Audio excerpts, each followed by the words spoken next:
Assalamu alaikum and good afternoon.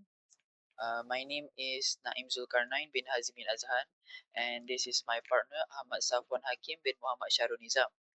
Today, our group will be presenting about this topic called spam calls in Malaysia. Now, let's move on to our introduction.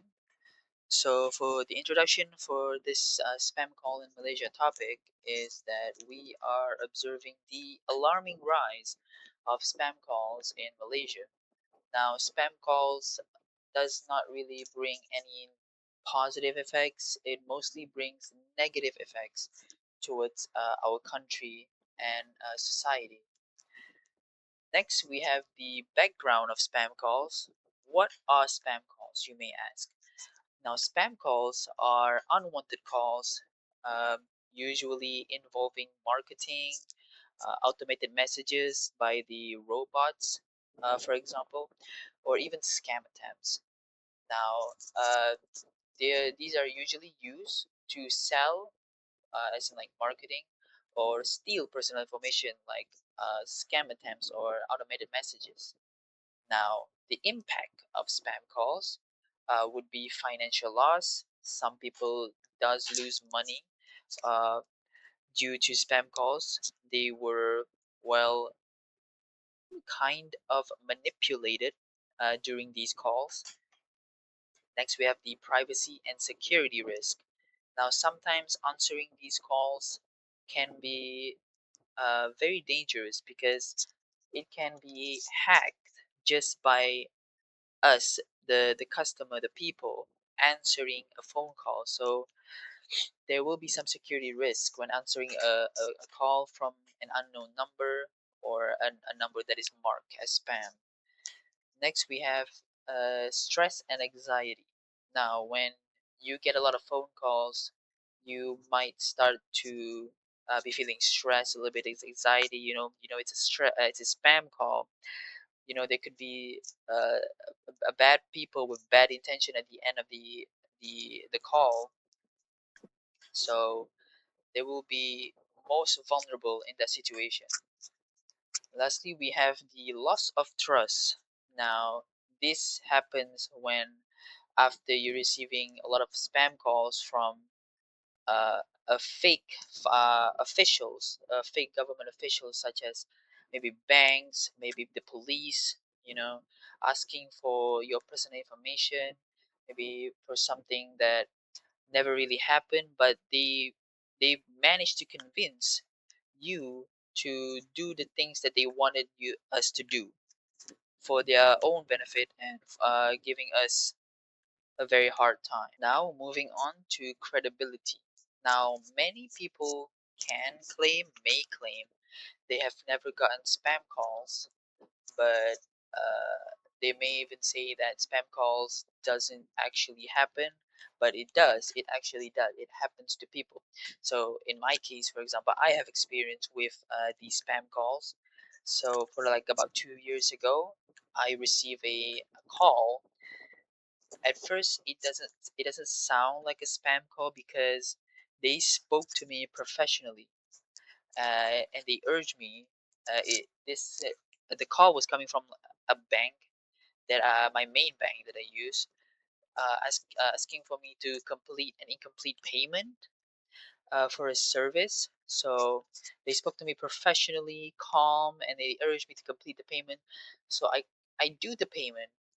I completed the OTP. I authorized the payment because they were really urging me to complete it as soon as possible, or else I would get like a penalty or a charge.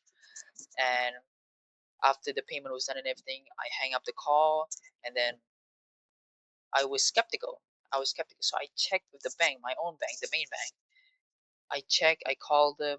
Was there like a payment? And they said they confirmed with me personally that there was none. There was no payment. There was no incomplete payment. So it was confirmed as a scam. So that is my personal experience to with spam calls. So it is very, very dangerous how these people operate in order to get what they want out of us, out of you. They can really urge you, they can really threaten you with charges, penalties, fines. So just try and be alert and not panic at the situation like how I did back then. Next, we have the central idea for this presentation. The central idea for this topic is the rapid rise of spam calls in Malaysia. We are seeing most of them in the form of delivery companies, like such as Post Laju, GNT Express, and Ninja Van. Uh, why? Why delivery companies? This is because nowadays people like to shop online. I personally like to shop online because it is easier, it is more convenient, and it doesn't require you to go out of the house and go to buy it physically. It can be sent to you. So these spam calls, scammers, they took advantage of this technological advance of online shopping, and they abuse it to disguise themselves as the delivery. So when they arrive in front of your home, they could be asking for payment, even though you already pay everything online. They could be asking for personal information. They could be even worse, rob you on the spot. That can happen. So another central idea for this one is you need to be alert and verify. So if they ask for money, you need to verify you have paid for that stuff that you ordered online. You need to be alert whether there will be a payment or the delivery will only drop off at your home. And so with that, will end my part of the presentation. I will hand it over to my partner, Safwan Hakim. Thank you. Now, I will continue by explaining the data shown in the charts about spam calls in Malaysia. First, I will explain the chart 1, which show the number of spam calls received from January 2021 until October 2021. From the graph, we can see that spam calls increased rapidly through the year. January 2021 recorded the lowest number of spam calls, which means the spam activity was still low at the beginning of the year. However, the number increased sharply and reached the highest point in March 2021, with more than 9 million spam calls recorded. This was the most serious peak during the year. This increase may be related to the pandemic when more people depend on online shopping, delivery service, and online banking. Scammers took this opportunity to make fake calls and target more people. Although the number decreased slightly after March, spam calls remain high.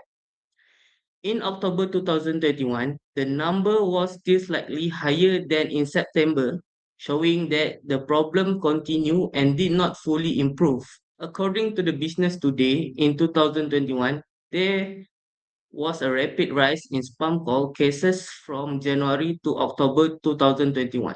Moving to the chart 2, this chart shows the main source of spam calls. The highest source of spam calls came from delivery companies, which made up 27.38% of all spam calls. This is because many people use delivery service and scammers often pretend to be delivery worker asking for a payment or personal information. The second major source was online store. This followed by payment system and bank, which both had the same percentage of 10.39%. These calls are very dangerous because people usually trust bank and payment system. Scammers use this trust to steal banking detail, password, or personal information. The lowest source of spam calls was financial service, with only 1.94%. In conclusion, spam calls in Malaysia are increasing and have become serious problem. The highest number of spam calls was recorded in March 2021, and delivery companies were the biggest source of these calls. Spam calls can cause financial loss, privacy risks, emotional stress, and reduce public trust in important service. To reduce this issue, a stronger government action and strict control from telecom companies are needed.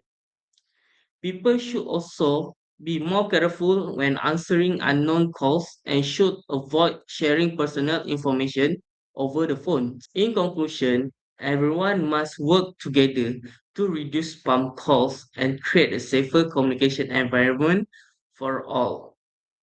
I think that's all from us. Thank you.